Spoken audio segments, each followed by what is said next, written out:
So we just had breakfast in Kono's Cafe. We've been sitting here for a while and we had our breakfast and we're just drinking our coffee and this lighting is really bad. But yeah, it's such a perfect California, like, chill music by the beach, people going by. This is really nice. Like, it's so nice to just get out of New York City and be in a more chilled, laid-back environment by the beach. It's not like everyone's rushing around, cursing each other out. It's like everyone's just chilled. It's nice. We just checked in. This is so exciting. This is where the conference is being held. Everyone's checking in. Made it to hotel room number 2. Let's see what today's view is like. Wow! This is so amazing. Definitely beats last view. There's a melting pot! Oh my gosh, we're going there. Have you been to melting pot before? I've never actually been to melting pot before. I love melting pot. So we got our little name tags, which is awesome. Okay, so we can get our book signed after St. Horn's thing on Friday. Oh, are you sick? Yeah. Oh. Welcome to our unboxing video. Just kidding. I'm looking at the schedule. When we checked in, they gave us a little Catholic Answers backpack thing. This is Word on Fire. Surprise! Bishop Barron is speaking! Just kidding, that'd be so amazing though. What is this?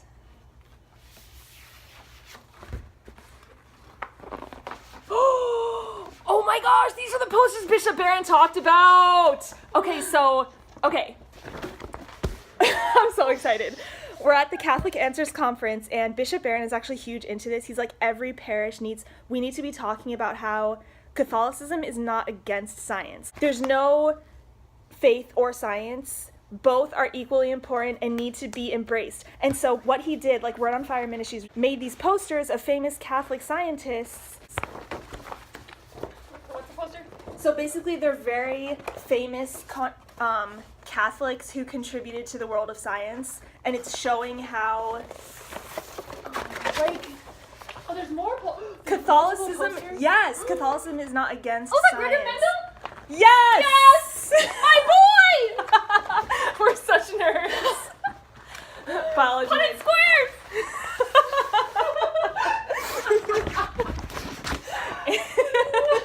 I'm dying. This is so great. Formulator of the Big Bang Theory was a Catholic priest, people. In case you didn't know. I'm like super passionate about this. This is why I'm at this conference and I'm so excited. Faith and science. We need to start talking more about this in our culture because too many people actually leave their faiths because they're like, well, I left my faith because now I appreciate science. And I've had a lot of people ask me like, oh, you're Catholic, so does that mean you like are against evolution and the Big Bang Theory and all this stuff? I'm like, listen people, faith and science, a false opposition. This is so exciting. This is fantastic. Okay, what else is in here? Product catalog. Buy all of our stuff. Faith and science, friends or foes. Oh, Magnificat! Oh, 2 of them. Courage. Courage provides confidential, welcoming, and informative support for men and women who experience same-sex attractions. Please join us. Persons who experience same-sex attraction can follow Jesus Christ according to Roman Catholic spiritual and moral teaching. Catholic Answers pen.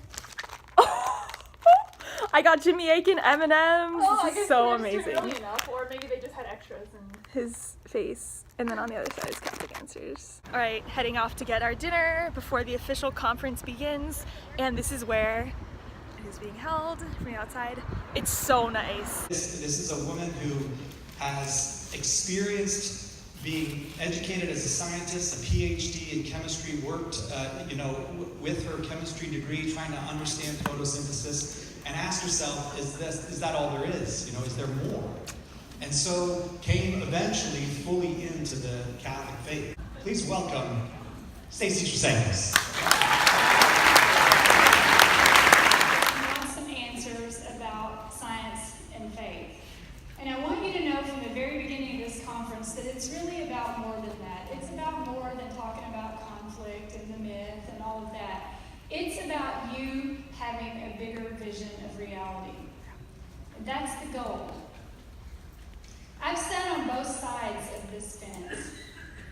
For decades, I was someone who was not religious, who loved science, who pursued science, who devoted my life to science, and got my dream job as a scientist.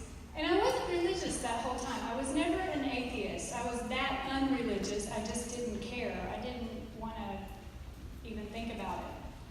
But I know what it's like to be a thorough materialist, a phrase that Father Stanley Akin used a lot. I was a thorough materialist. I lived the life of scientism fully. I pushed logic to its end, and I did that. To make a long story short, now I am a thorough materialist who believes in God the Father Almighty, creator of heaven and earth, of everything invisible and visible. And one night, I made JJ spaghetti and meatballs, his favorite dinner. And none of the other kids were around, and I said, JJ, I want you to say the prayer, because we're Catholic. I teach him how to pray the prayer, and I wanted him to say it on his own, so I could make sure he knew the words right. And he goes, in the name of the Father, and of the Son, and of the Holy Spirit, amen. Bless us, O Lord. And he looked up at me, and he goes, and these thy atoms which we are about to receive. And I thought, that's it. That, from the words of my little boy, that is how we should view science. We do not sit down at the table and say, hey, wait, I think that T-bone steak is proof of God, because it's pretty awesome. It's so organized, it's got to be proof of God. And those Brussels sprouts, well, that's just the problem of evil. There can't be. We don't do that. We look at what's on the table in front of us, and before we even do anything else, we thank God for the gifts. And that's how we should look at all of science. Science is the study of the handiwork of God. This one line will change so many lives when you teach this to children at a young age, when we believe it. Imaginary picture of the Big Bang. Keep your glasses on. This is an imaginary picture of the Big Bang, but the reason that we think the universe is 13.77 billion years old is because scientists, to put it very simply, scientists can see the light, and they can measure the light coming. Where does the light come from? Everything you see is because of what the electrons are doing. When electrons in their quantum mechanically defined orbitals and energy levels, when one gets excited, it jumps. When it loses that energy, it falls back down. That precise amount of energy gives off different wavelengths of light, which make up everything we see. The colors coming to your eyes right now are because of what the electrons are doing. And we know this precisely. This is how scientists tell what elements are in anything that we do elemental analysis of. It's predictable, it's repeatable. Priests, Catholic priests, came up with the Big Bang model in the 1920s and 30s. And it just says that a lot of things happened in that Big Bang, that first vast expansion, and then we have the stars starting to form. Stars are where the elements are made, and this is really cool. Think back to the periodic table. Hydrogen is what's in most stars. Hydrogen fuses with another hydrogen, and makes helium, which has 2 protons. Helium fuses with another hydrogen. Why? Helium is stuck up. It's kind of stable. Because it's so stable, it will bond with another hydrogen and make the 3rd element on the periodic table. And if 2 heliums bond or fuse, that makes the 4th element with 4 protons. So think about what happens now. You have beryllium with 4, another helium, you get carbon. And you have carbon and another helium, I'm still hanging around, and you get oxygen.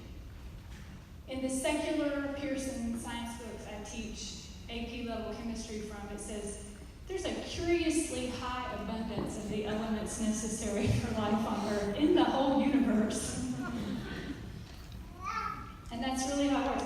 All the other elements are made in the star up to iron, and then the star starts to collapse and other elements are made. But this is where they come from. They fuse in stars. When you look at the stars, that's where the elements came from that make up everything around you, including your body.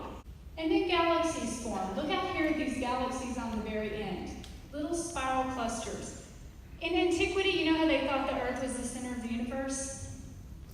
Well, now we understand that the Earth is the sun that our Earth rotates or orbits around is in one of these galaxies. And so among billions of galaxies, there's one galaxy that we're in, and in a spiral, it's in a spiral, and one of the arms of the spiral, one of those dots is our sun, because it's right there. And on the very next page is a picture of a naked man and a naked woman petting a tiger. The pictures of those books are great. Adam and Eve, the story is real. And when you learn about evolution and science, you're just adding to your knowledge. The problem we have right now is kids get that the story is real. They get that the earth was made for us. But when they get to biology class, they hear things they've never heard before. And they don't think in terms of atoms snapping together like God's Legos. They think in terms of, I'm descended from an ape. Maybe you are, but I'm not. And they feel like they have to pick. And since there's life here, it means also that scientists have to think about how life, collection of atoms and molecules, a really organized collection of atoms and molecules, arose. There are theories, and there's nothing to fear in those theories either. Since the 1930s, scientists have been talking about this. And if our bodies are made of carbon, hydrogen, and oxygen, but from what it doesn't make any sense to say there was oxygen in the early atmosphere because there wasn't anything chemically that could have produced it. There was ammonia and carbon and nitrogen and water vapor. And they said, how could those things organize to form what we see in cells? Well, they hypothesized that those things might have reacted in the air with lightning striking, and those small molecules might have gotten into the ocean, so it's like a big beaker, and things react better in water because they're all spread out. And then with sunlight and lightning, those things could have reacted. There's a feasible chemical mechanism for this pathway to make the first amino acids, and then for amino acids, which are just the monomers of proteins, to make proteins. That's what your muscles and your tissues and stuff are made of proteins. So that's the only thing they're asking when they come up with these theories. Any biology book, every biology book I've ever read, college level or high school level, says, we're not sure how life arose. But they have to come up with theories that make sense. And when it gets to evolution, fundamentally what evolution is all about is what the electrons are doing. Everything's about what the electrons. You see a basic unit of evolution. Children are conceived because half the DNA from dad, half the DNA from mom combine. Why does it combine? Electrons do the thing. And it makes a unique individual. It's the same species, and it's very much genetically like the parents, but it's unique also.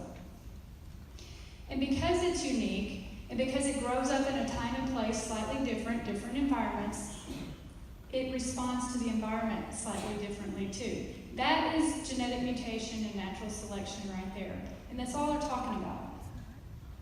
And it makes sense to ask those kind of questions. But then how did oxygen get to be on the earth? This is photosynthesis, 6 times more energy than the entire human population in a year. And it produces some quintillion kilojoules of energy and turns 100 billion tons of carbon into biomass. When you eat an apple, the sugars, the fiber, everything in it were synthesized because of photosynthesis, and that energy goes into your body. You're getting energy from the sun. That's all real. Welcome to my world. I've had my chemistry glasses on for a long time. But this is why, when we moved to the Adirondacks, I took a lot of walks out in nature. It's overwhelming for me to take walks in nature because I know what's going on at the molecular level. And I finally did accept God exists and made peace with the trees who were better than me at doing photosynthesis. But then I studied theology, and my mind was blown because I learned heard that Catholics read the Bible, the Old and the Light of the New. In the beginning, God created everything. And then we have, in the beginning was the Word. And I heard that Catholics defended against the Arian heresy, which denies the divinity of Christ. And I realized Christ is the second person of the Holy Trinity, the Word, the Logos. Of course, it's only befitting a truly divine Logos that we would live in a universe that is disordered and this consistently interacting totality. We are all interconnected at the atomic level in very precise ways. Someone once said, I'm so glad you connected with so-and-so. And I'm like, oh no, we're all connected. But it's very moving then. When it's moving to know these things. That's why I want you to have the chemistry glasses on, okay? Even if you never become a chemist, I feel sorry for you. To view the world this way, to stop when you're outside and realize all of that just goes on. When you pray the creed and you thank God for everything visible and invisible, we're not just talking about angels. There are angels. There are elements. For a reason. It's because we view the world as creation. That was behind the medieval universities where science was born in the Christian West. It wasn't an accident, as the atheists say. Not at all. I wrote about that in my first book. But every science book teaches this to students, secular book. There are laws that we observe. We observe what happens in photosynthesis. We observe what happens when we drop something. That's called the law of gravity. There are laws. When you hear a scientist talk about a law, he or she's just talking about what was observed. There are theories that explain. So you see, when you understand that's what theories are, you don't have to worry about them if some scientist has a stupid theory, because they do all the time. But they're just explanations about what's observed. A theory can never become a law. And for the Christian, it means you're studying the handiwork of God. You're observing what happens. You're using your God-given intellect to try to figure it out. And then, like you're doing now, we also imagine with models. We put pictures in our brains to try to figure out the stuff we can't see. That right there changes a lot for students.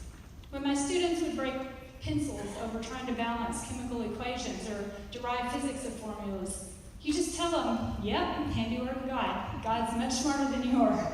They get that, though. It makes them love science. It makes them want to study science more. I lost count in just 5 years of how many students got back to me and told me they were going to become scientists. They understand they don't have to set their faith aside when they practice science. They understand that if science is truly going to progress, they need to be people who practice virtue and understand how to do what's right and good for the human race, not just what's possible. This view that science alone, and I emphasize alone, gives us genuine knowledge is known as scientism. Even Hawking himself tipped his hat at scientism in his 2010 book, The Grand Design, when he wrote, "Philosophy is dead," and that scientists have become the bearers of the torch of discovery in our quest for knowledge. Unfortunately, Hawking didn't realize that he was doing philosophy in order to make the conclusion that philosophy is dead. So what are we to make of scientism? Is scientific knowledge, as good as it is, amen, Stacy? Is scientific knowledge the only form of real knowledge?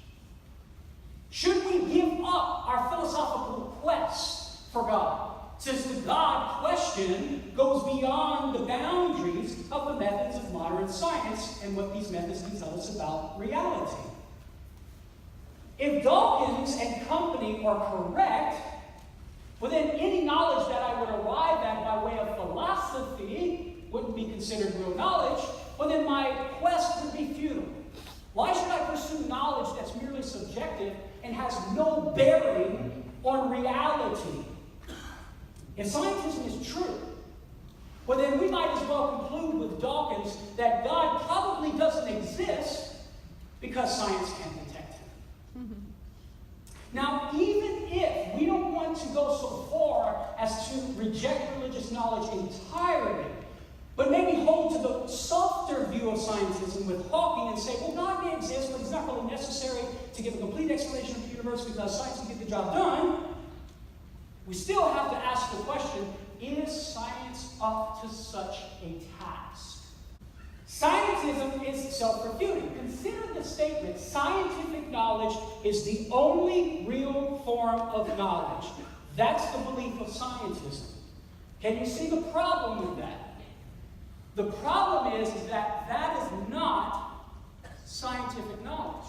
The belief that this statement is true is not scientific knowledge. That is to say, we cannot arrive at the truth of this statement via the methods of modern science. And you can ask your friend a series of questions to sort of draw out this point. So, for example, which sense did you use in order to empirically verify the truth of this statement? What scientific test did you perform to prove this belief true? What's the mathematical equation that captures the quantitative dimensions of this statement? The absurdity of these questions reveals that the truth of scientism cannot be arrived at by the methods of modern science. Now, if that is true, if scientism cannot be proved true by the methods of modern science, well, then guess what? It ain't scientific knowledge in the modern sense. And if it ain't scientific knowledge according to the principle of scientism, guess what? It ain't real knowledge. Scientism actually undermines science as a rational form of inquiry.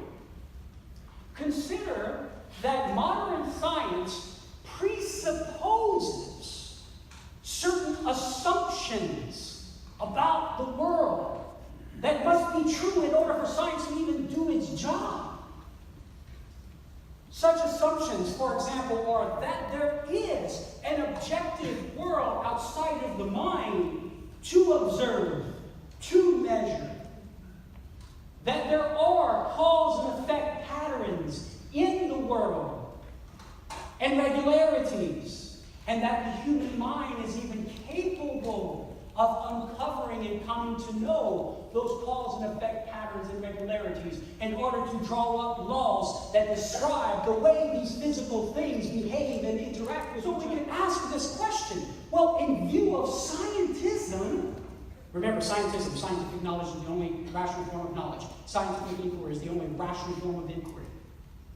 In view of that, how can science be a rational form of inquiry if its assumptions that it rests on are not the product of modern scientific inquiry? Because you recognize the absurdity of this line of reasoning. And we recognize the absurdity of this line of reasoning because we know that metal detectors are restricted to detecting metal.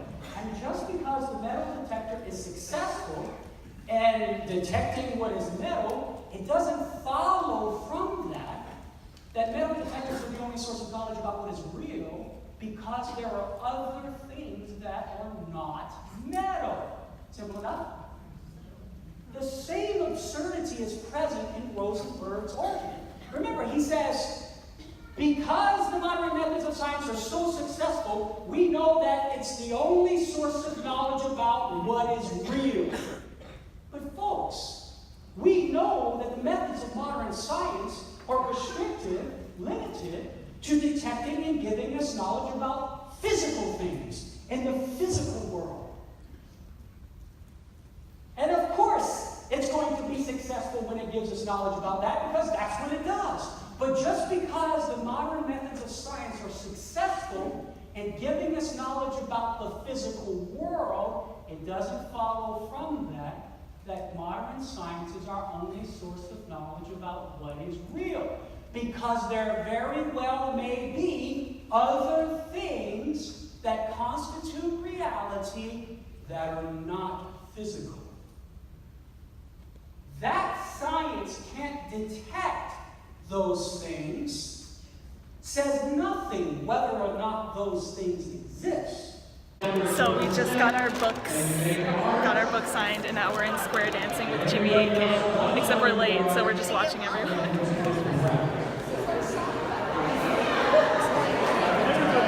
Head back. Follow the leader. Update, we just square danced. we tried. It was so dysfunctional. We were like joining in late. We were bumping into the instructions, and we're just like, let's go. That is the conclusion of day 1 Catholic Answers Conference. The first speaker was Dr. Stacy Trasancos, and she wrote this book, Particles of Faith. Okay, Christina studied science in college, and so you have like a more science background than I do, and so she's talking about all these scientific things, and then she's talking about God. It was just so amazing how she has this perspective of Dr. Stacy Trasancos. Earned a PhD in chemistry from Penn State University and a master's degree in dogmatic theology from Holy Apostles College and Seminary. Before becoming Catholic, she worked as a chemist for DuPont before leaving to raise children. Now she teaches chemistry and physics for Colby Academy and Theology and science courses for Holy Apostles. So she has this science background. She has 3 grandchildren. She looks so young. How does she have 3 grandchildren? What? What?